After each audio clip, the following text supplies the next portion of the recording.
Olá, estamos aqui de volta com um episódio maravilhoso para te lembrar que você pode. E hoje aqui com a Carol Ramos. Gente, vocês não vão acreditar que ela não é brasileira. Mas eu quero ver, é difícil perceber, tá? Porque o português perfeito, né? Então você nunca consegue dizer que ela não é brasileira. É de Bogotá. Carol é corretora há muitos anos, atuando aí no sul da Flórida, mas tem um projeto mais lindo do que... Porque a paixão dela para ajudar pessoas é tão grande que ela não se contentou em ajudar as pessoas financeiramente.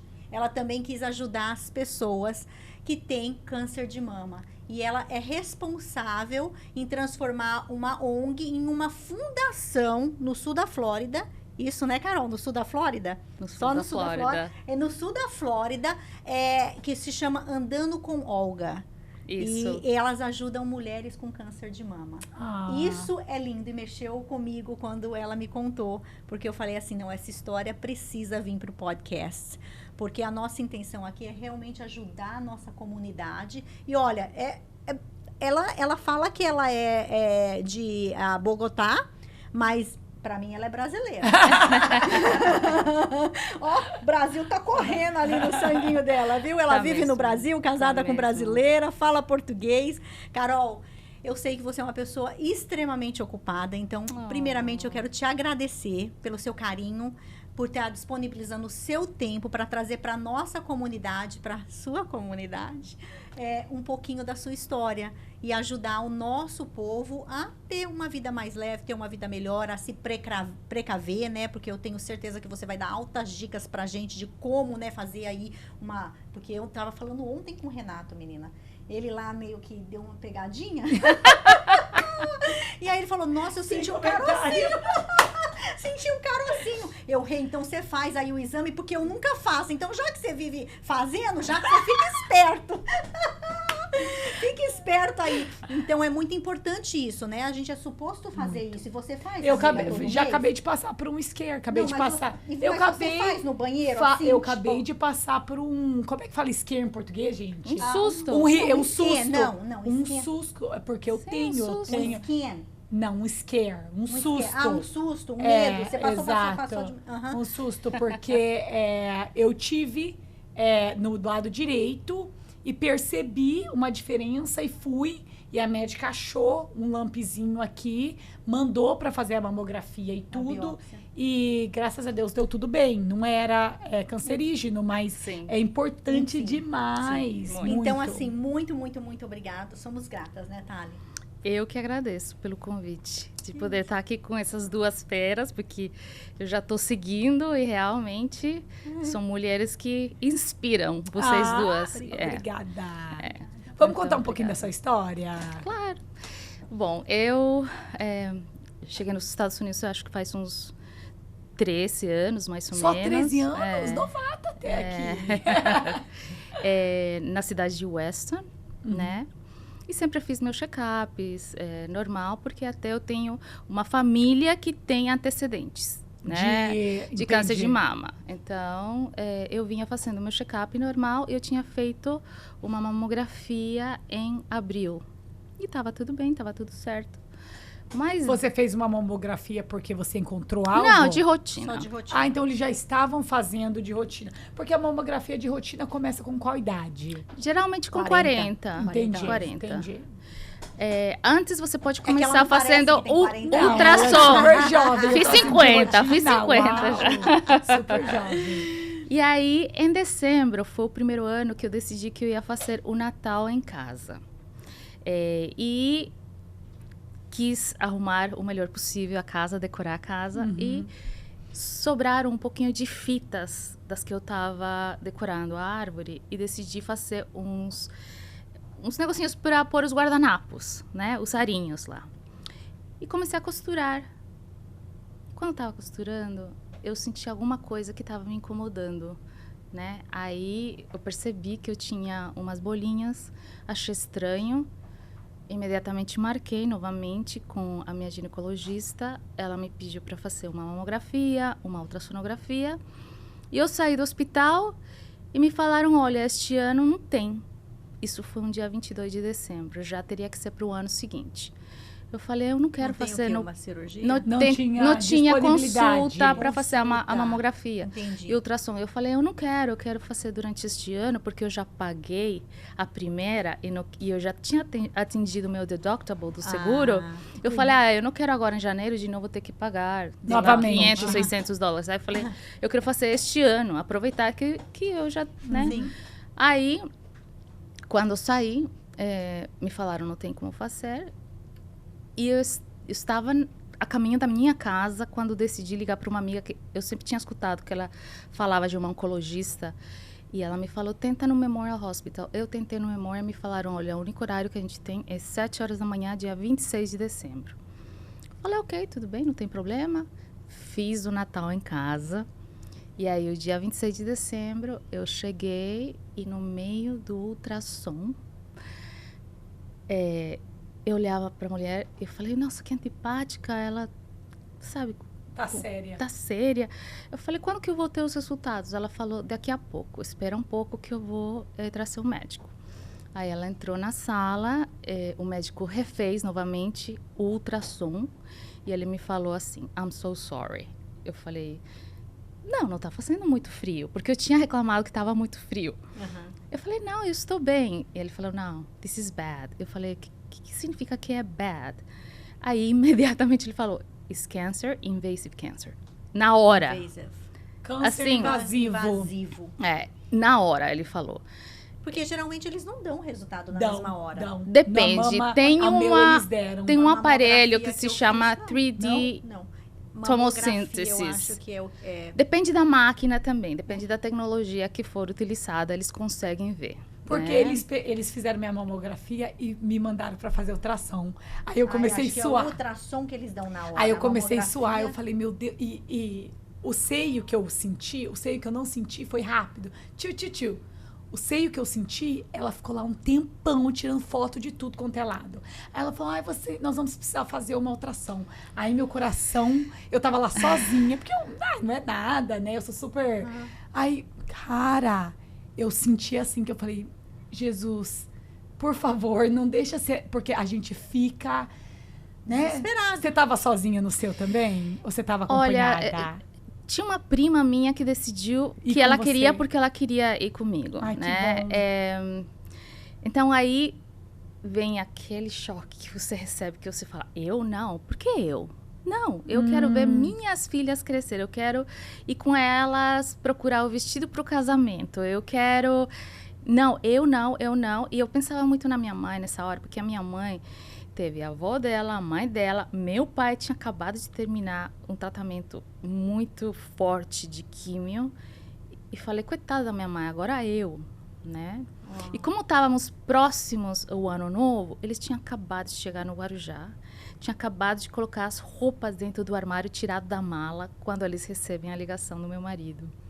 A Carol está com câncer. Minha mãe, que? Como assim? Tiraram as roupas novamente do armário, colocaram na mala. Minha mãe foi para São Paulo, depois para o aeroporto de Guarulhos e veio e ficou comigo 1 ano. Ela ficou 1 ano aqui. Ficou porque ela veio para a cirurgia, que foi dia 13 de janeiro. Nossa, eles marcaram rápido. Então, porque... Agora, Carol, você poderia explicar, a hora que você falou invasivo, qual que é essa diferença de ser invasivo, de não ser? Porque eu não sei, você sabe? Não. Eles qualificam o câncer em vários estágios, né? Ser ou pré-câncer, e vai geralmente de 1 ao 4, né? Quando o tumor está fechadinho, não é invasivo. Quando já abriu, vamos supor, furou, e saíram algumas células e começaram a ficar por perto. Isso. Que daí pode espalhar, né? Então, se não eles chamam de in situ, que é... Eu não sou médica, mas o pouco que eu entendo é que a partir do momento em que, supor, ele abre e tem uma célula saindo... Então, qual que é o perigo? O perigo é que alguma dessas células entre no teu sistema linfático, através aqui dos teus gânglios, né? E que ele passe pelo teu corpo e fique em algum outro lugar e faça uma metástase, né? Que se espalhe para outros lugares. Por isso que o tratamento, nesse caso, foi com quimioterapia. Primeiro eu fiz uma lumpectomia. Lumpectomia é para tirar o seio? Não, lumpectomia eu tirei o tumor. O tumor, O tumor, isso. Aí depois eu fiz a quimioterapia e depois fiz a radioterapia, né? Tem mulheres que têm tratamentos mais agressivos, onde você tem que fazer mais sessões de químio, né? E algumas precisam fazer uma dupla mastectomia, outras fazem por prevenção. E dentro de todo esse processo, eu acho super importante fazer os testes genéticos, porque aí você sabe se esse câncer tem uma origem genética, e também pensando nos teus filhos, né, nas tuas filhas, e para poder prevenir, né? Graças a Deus foi de DNA? Não, eles fazem, eles olham, por exemplo, antigamente quando eu fiz, tinha 3 ou 4 testes, que era o BRCA1, BRCA2. Isso. Lembra que até a Angelina Jolie acabou fazendo... Sim, e ela tirou, né, várias partes, ela tirou os seios, porque ela tinha genética, então para prevenir... Ela já arrancou. Ela já arrancou. Agora, hoje, como a medicina tem evoluído muito, agora se tem muitos mais testes de mais mutações genéticas. Então, eu fiz recentemente, novamente, depois de 8 anos, eu fiz de mais de 60. Uau! Né? Hoje já temos mais testes. O seu é genético? Não, o meu não é genético. A minha avó teve câncer de seio, a minha mãe teve câncer de seio, eu tive câncer de seio e a minha filha Daniela, com 15 anos, nos deu um grande susto, porque ela tinha alguns tumores, ela fez uma biópsia, que nem você fez, e o resultado da biópsia deu inconclusivo. Esses foram os 15 dias mais longos da minha vida, porque o médico falou, a gente não consegue determinar se é benigno ou se é maligno, a gente vai ter que fazer uma cirurgia, retirar a totalidade do tumor para poder saber se realmente é benigno ou é maligno. A minha filha sempre quis estudar business, né, administração de empresas, e ela participava de competições do DECA, viajava, mas nesse momento ela voltou a seu sonho de quando ela tinha 5, 6 anos, que ela queria ser médica. E ela disse para mim, eu vou ser oncologista e vou ser oncologista de criança e eu vou salvar muitas crianças para elas poderem viver e ter uma vida longa. A Dani, a partir desse momento, depois da cirurgia, teve que começar a fazer uns exames de rotina de 3 em 3 meses, ultrassom. Recentemente fizemos 2 semanas atrás, e tínhamos consulta semana passada na Universidade de Miami. Infelizmente cancelaram, então vai ter que se fazer a consulta novamente. Eles agendaram para janeiro. Porque ela está num borderline onde o tumor é de um tamanho em que provavelmente muitos médicos indicariam retirar. Então, ela teria que ter uma segunda cirurgia. Só que ela é muito nova, né? E pode ser que o tumor até... suma. Que ele não virou cancerígeno, né? Então, a gente tem que ficar sempre de olho. E nessa minha caminhada, eu encontrei uma colombiana que se chama Olga.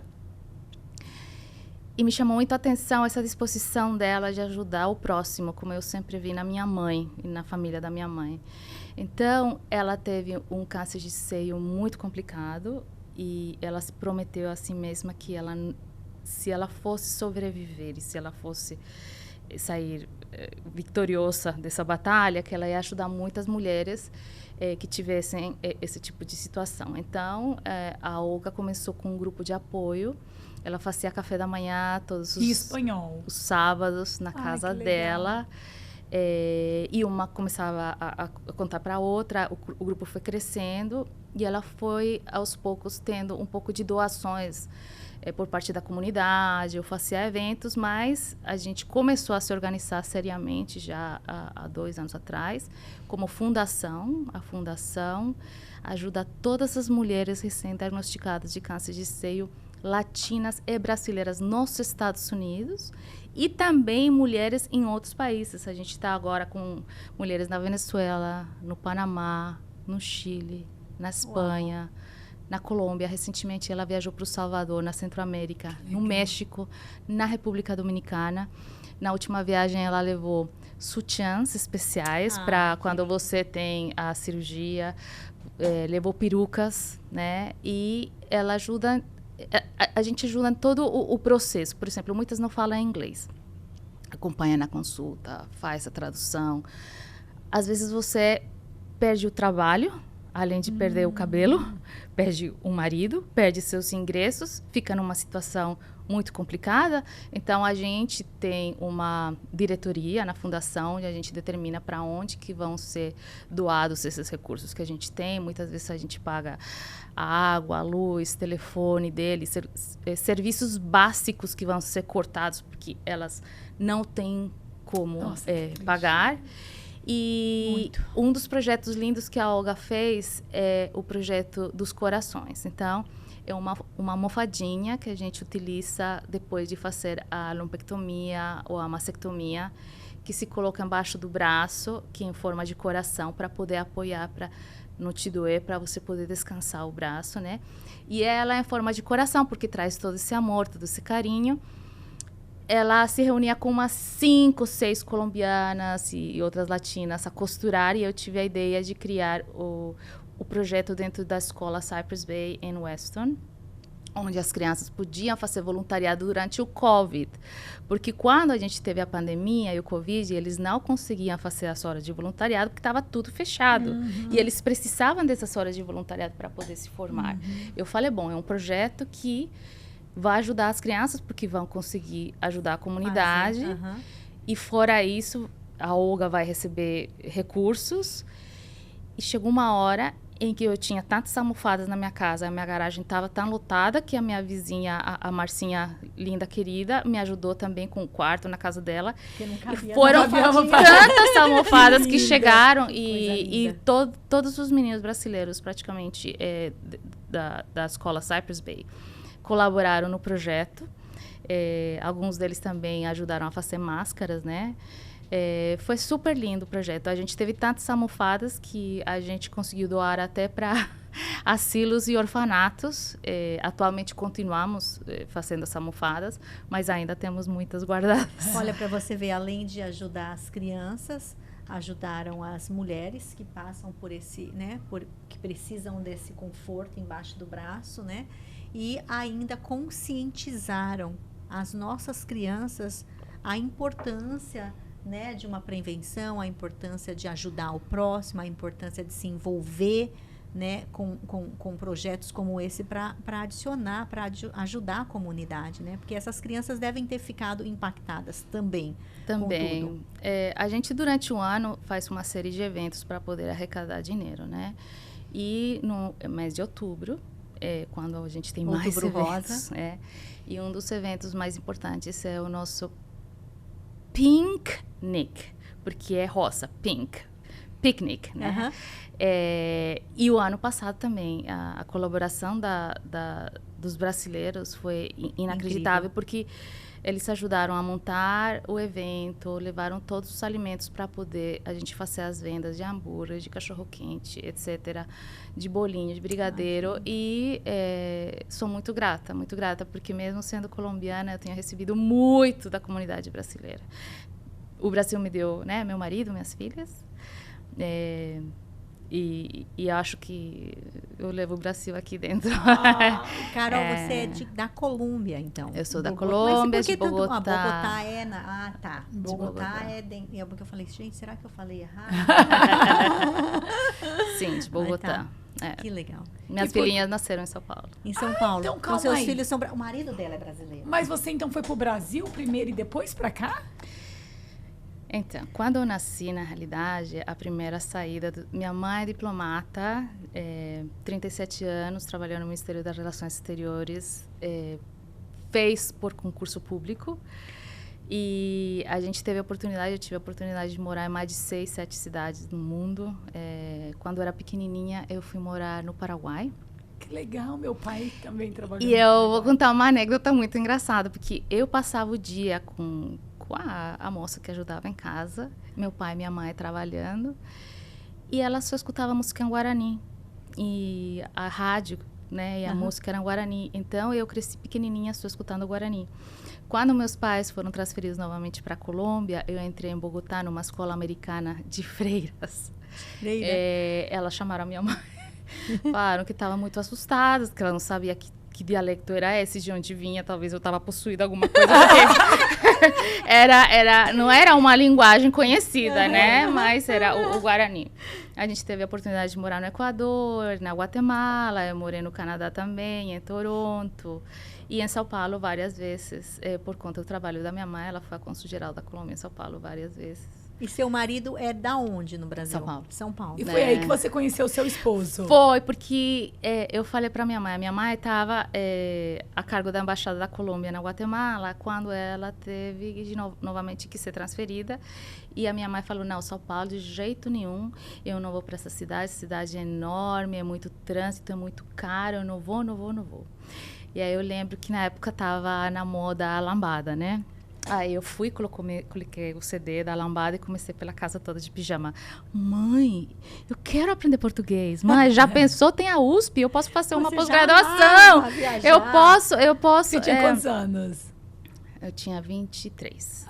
Eu falei, mãe, meu irmão pode aprender outra língua. Aí, bom, minha mãe falou, tá bom, eu quero. Então, quando ela foi, falou, não, então tá bom, eu vou aceitar São Paulo. Falaram, too late, sorry.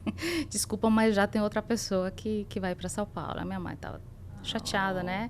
Tinha oferecido para ela embaixada no Líbano, Belize, Turquia, assim, lugares muito distantes, onde ia ser muito mais difícil para meu pai e para os meus irmãos.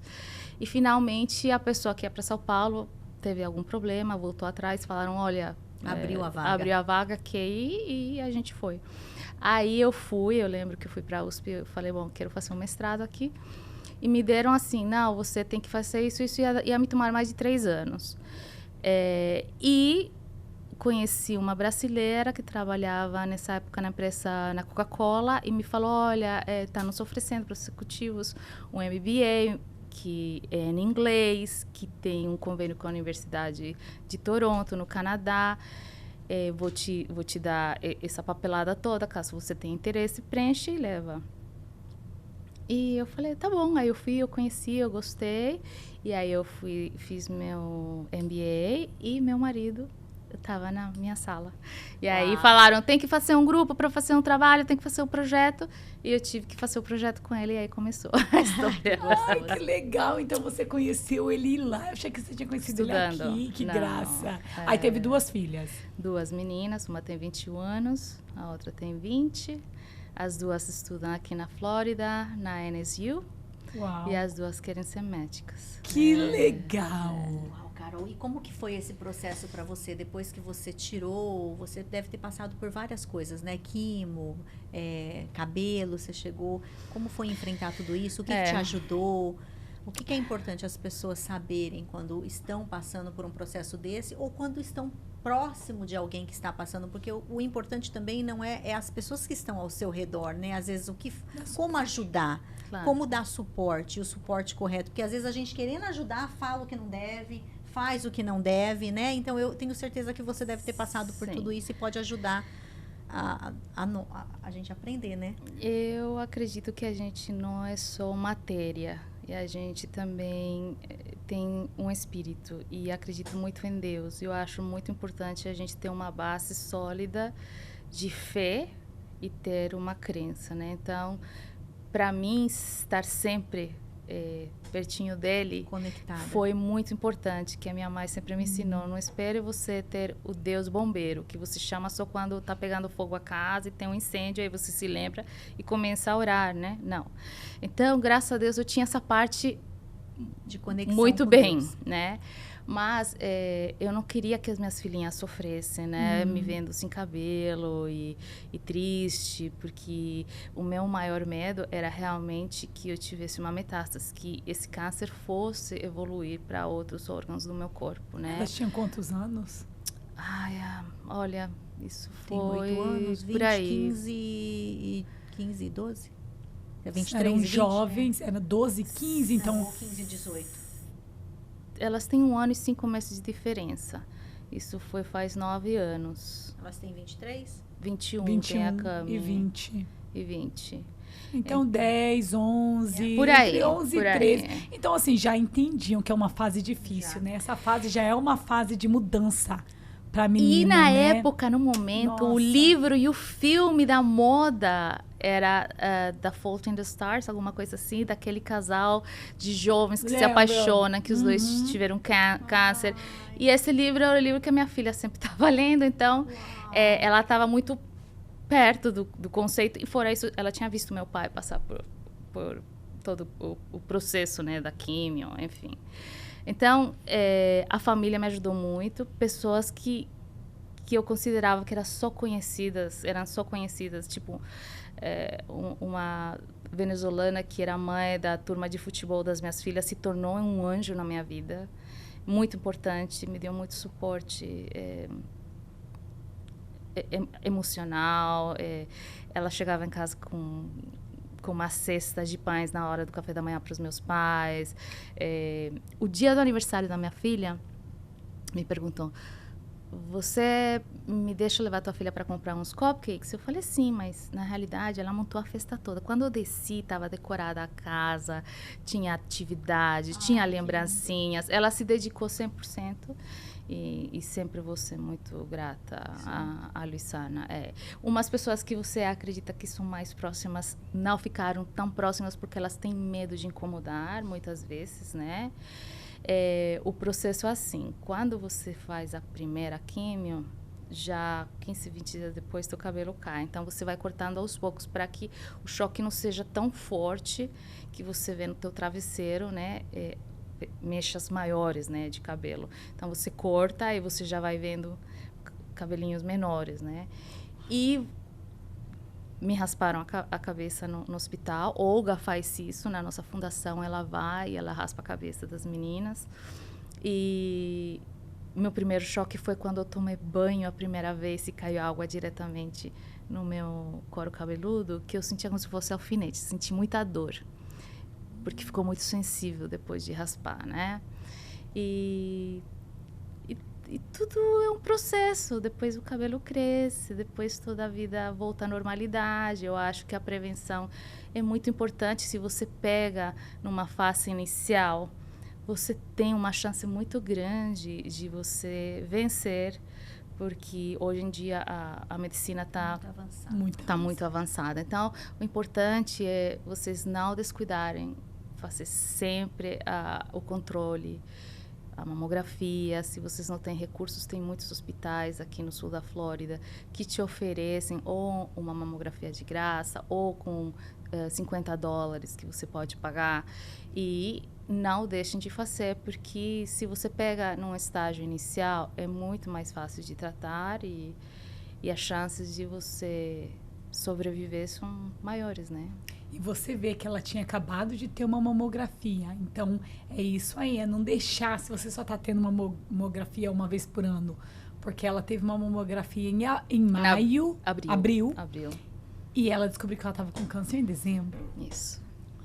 E ele já estava invasivo, então entre ali, você está entendendo? E aqui nos Estados Unidos, por exemplo, né, como eu já passei dos 40, eu sei que é uma vez por ano que você faz, às vezes até uma vez cada 2 anos. No meu caso, como é denso, eles pedem uma vez por ano, quando tem um pouco de densidade, né, que eles chamam. Então, eu faço uma vez por ano. Mas antes, quando não tinha nada, quando não estava denso, era uma vez cada 2 anos.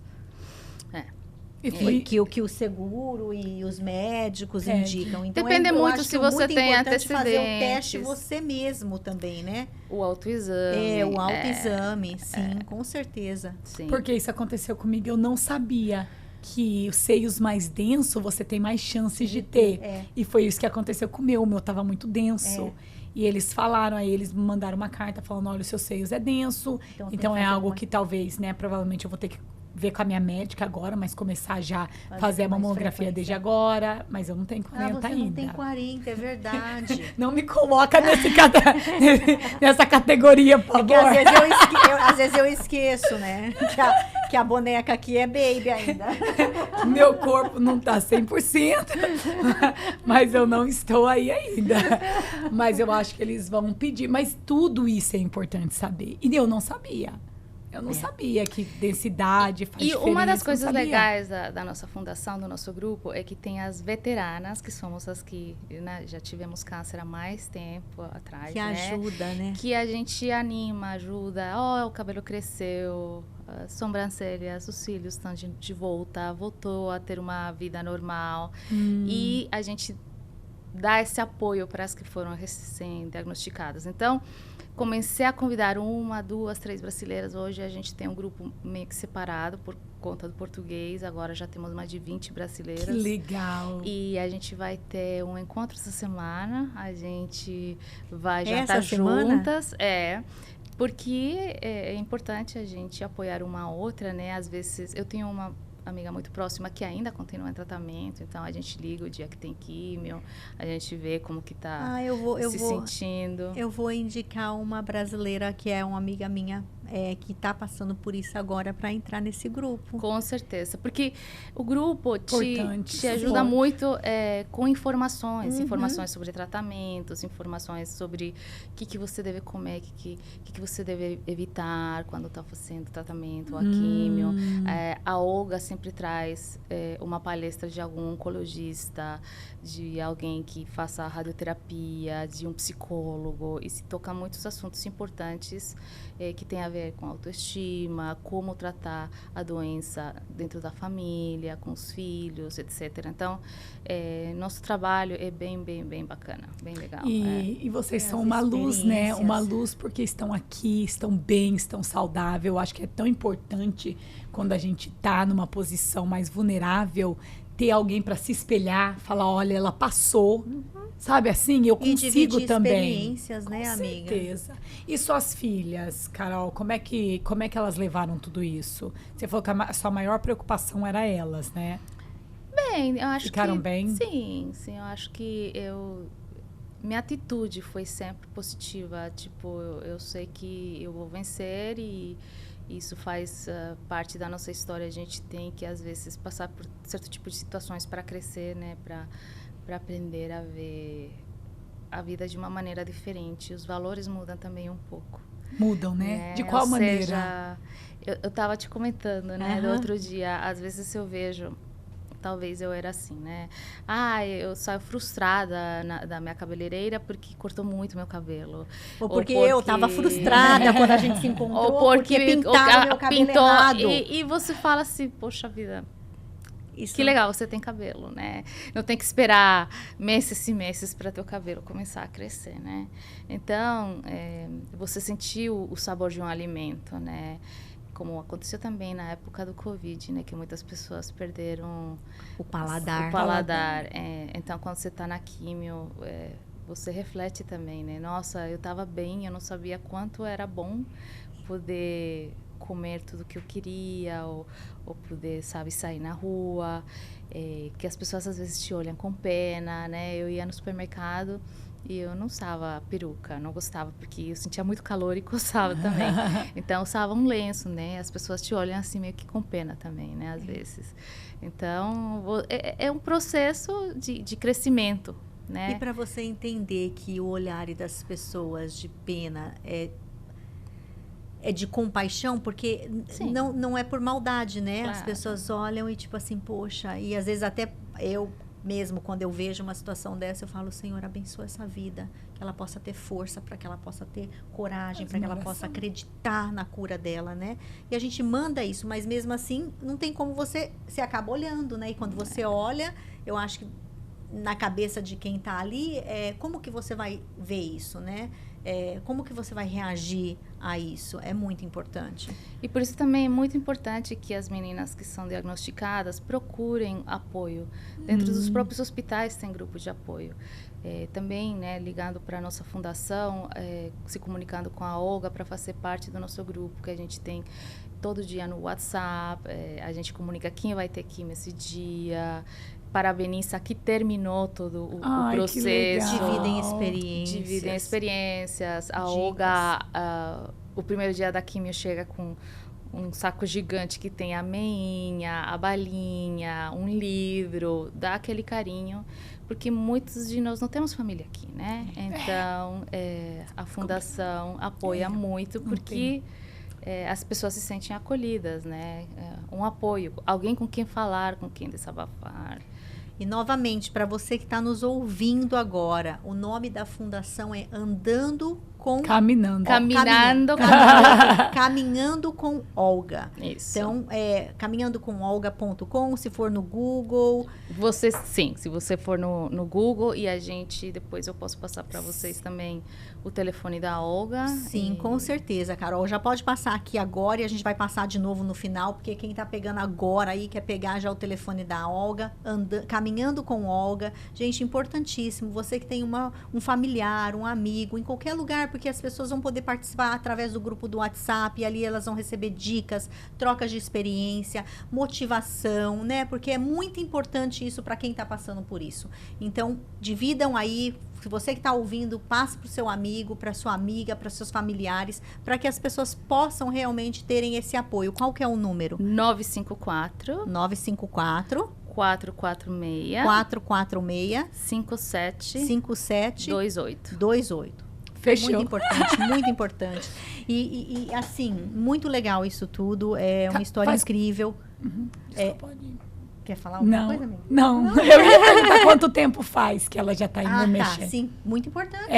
8 anos. Uau! Mas eu ainda estou fazendo um tratamento que é de prevenção para não ter o câncer novamente, que se chama tamoxifeno, o remédio. Às vezes tem pessoas que têm muitos efeitos colaterais e acabam não querendo tomar, mas faz parte. Aliás, dentro do nosso grupo, das minhas amigas mais próximas, temos um grupinho que se chama As Loucas do Tamoxifeno, porque a gente às vezes se esquece de algumas coisas, te deixa irritada, você pode desenvolver cataratas, depressão, tem algumas... side effects, efeitos colaterais. Então, a gente acaba rindo, né, do próprio... É a melhor maneira de viver. Se vive mais leve assim, é uma escolha, né? Ou você ri ou você vai chorar. O que é melhor? E as pessoas, às vezes, escolhem não tomar o remédio? Tem pessoas que falam, não consigo. Porque é muito difícil. Porque... Sim, tem umas que não tem problema, mas tem outras sim, você ganha peso, você... Assim, tem vários efeitos colaterais, né? Mas as chances de ter o câncer... Ele, eu acho que inibe a produção do hormônio que foi o que causou teu câncer, porque no meu caso foi hormonal. Ah, que legal! Eu acredito que vários anos eu utilizei o dispositivo Mirena durante muitos anos, e eu acho que isso teve muito a ver. Tá. Ela usou... Ela é o IUD, né? O DIU, fala em português, DIU. O DIU. Ai, você acha... Eles falaram que isso tem a ver ou não? A primeira coisa que me falaram é tira, porque o teu câncer é de origem hormonal.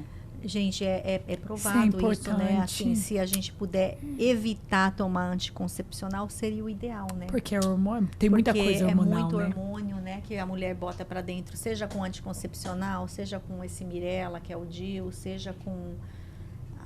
Às vezes, as mulheres que têm a dificuldade de engravidar, eu já escutei falar muito problemas hormonais depois, pelo fato de estar tomando hormônio.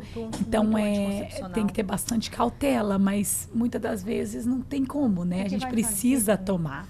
Eu acho que vale também a gente falar que a gente tem que tentar se cuidar e fazer exercício, ter uma alimentação mais regrada. E não só olhar para o fato de ter a probabilidade de ter câncer de mama. Viu uma pinta meio esquisita, vai no dermatologista. Isso. Sim. Né? Tudo com tempo dá para solucionar, se você consegue pegar bem no início, né?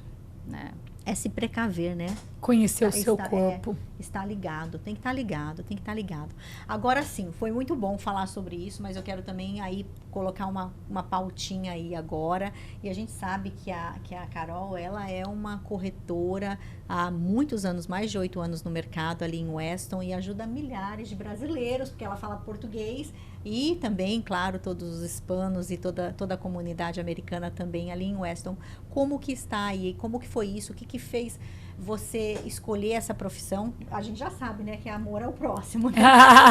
É querer ajudar. Mas o que você fala pra gente desse mercado? O que eu posso dica? te falar, assim, no meu caso, é que eu vi a dificuldade de chegar num país diferente por conta do trabalho da minha mãe, numa cidade diferente, às vezes sem falar a língua. Então, eu não só quero ajudar a achar o imóvel, eu também quero ajudar a pessoa a entender mais como funciona a cidade, a saber onde você tem os recursos que você precisa. Por exemplo, chegou a mãe, precisa ter as vacinas atualizadas dentro do formato que exige o condado para poder entrar na escola. De diversas maneiras. Eu acho que pode ir além do que é nossa obrigação como corretor, e a gente pode ser uma pessoa que apoia essa chegada aqui, essa que às transição. vezes não é sempre tão fácil, né? Principalmente as mulheres que vêm do Brasil, que estão acostumadas talvez a trabalhar, que têm uma vida como executivas, que tem alguém que ajuda na casa, que tem esse suporte, né? Aqui tem que aprender a cozinhar, aqui tem que aprender, aqui tem que tirar o lixo 2 vezes por semana e pôr na rua, e às vezes se veem, né, sozinhas e sentindo falta do seu trabalho. Então a gente tenta que elas façam parte dos grupos. Na cidade, por exemplo, a gente tem grupos de brasileiras por condomínio, por escola, onde as mães se ajudam mutuamente, né? E trocam informações que são super valiosas, né? Então, acho que... Ajudar a comunidade é importante. Eu acho que quando chega é muito difícil. Uma satisfação enorme quando a gente faz. Às vezes é pequeno que você faz, mas significa muito pro outro. Pro outro. Eu acho que é isso aí, realmente, foi o propósito de tudo que você falou. Que até a coisa que ela falou do cupcake, de decorar a casa dela. Esses pequenos gestos diários, que a gente às vezes ou faz ou não faz, fazem diferenças enormes na vida do próximo, né? E às vezes pra gente é uma coisa tão pequenininha, né? Às vezes é um abraço. Exatamente. Para você uma ligação, para perguntar. Exato, a gente tem que estar ligado, né? Porque a vida tá tão corrida hoje em dia que às vezes a gente esquece de fazer esses gestos diários com o próximo. Eu tento fazer uma listinha para eles. Eu falo assim, olha, se dedique agora a estudar para seu teste para tirar a licença de conduzir, porque você vai precisar da sua licença de conduzir daqui da Flórida. Motoriza. De motorista. Desculpa. E eu faço a lista, né? Olha, vocês façam isso primeiro, que é importante, que legal, né? Bem legal. Você trabalha com muita gente que faz transferência do Brasil para cá?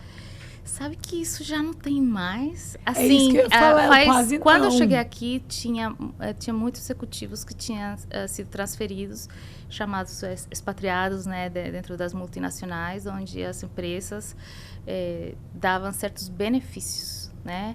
A empresa, por exemplo, pagava o primeiro ano de aluguel, alugava o carro para executivo, etc. Dava uma professora de inglês para as crianças enquanto elas se adaptam. Isso é muito bom. Mas não está tendo mais. Não. Hoje é bem menos, bem menos. As pessoas vêm mesmo por conta delas mesmas. Sim. E muitas vêm procurando oportunidades ou com visto de estudante, né?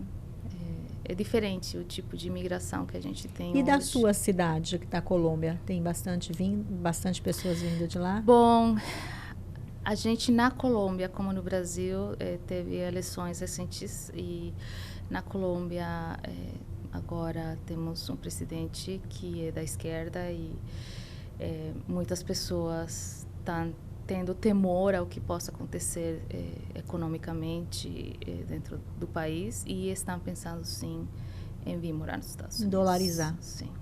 Está acontecendo muito isso no Brasil. No Brasil também muitas pessoas estão querendo tirar, né, dolarizar um pouco o dinheiro, o que é importantíssimo. Eu acho que independente de governo, eu creio que os nossos pais, com certeza todas nós aqui já ouvimos isso, que a gente não deve ter nossos ovinhos só numa cestinha, né? Tem que então, diversificar. É bom diversificar. Então, se você tem a oportunidade de investir, né, num país como os Estados Unidos, que é uma potência econômica e que o dólar, né, é uma moeda forte, independente disso, já é bom. Imagine numa situação dessa, onde as pessoas ainda estão passando aí por um processo de algumas, né, ou sei lá quantas, de medo. Então, aí sim, com certeza, muita gente vai querer dolarizar o dinheiro. E é muito bom isso. É muito bom. Porque é uma questão de segurança, né? Uma questão de segurança. Preparar essa listinha. Que muita gente vai precisar. Sim, preparar a listinha. Vai. Ela já tem pronta, né? Você tem que chegar, pegar sua drive license, você tem que, a escola funciona dessa maneira, você vai ter que ter vacinação, você precisa disso, disso, disso. Ela já tem tudo pronto, provavelmente, porque ela já faz muito isso. Então, é passar a listinha para esse pessoal que está chegando. Muito obrigada. Seu episódio foi fantástico. Obrigada. Eu que agradeço pela oportunidade, por ter sido convidada, por conhecer um pouquinho mais de vocês. Obrigada. Sua história de superação é incrível. Obrigada. Eu acho tão importante trazer isso para nossas mulheres que talvez estão passando por isso, de lembrar que tem luz aqui, tá? Que você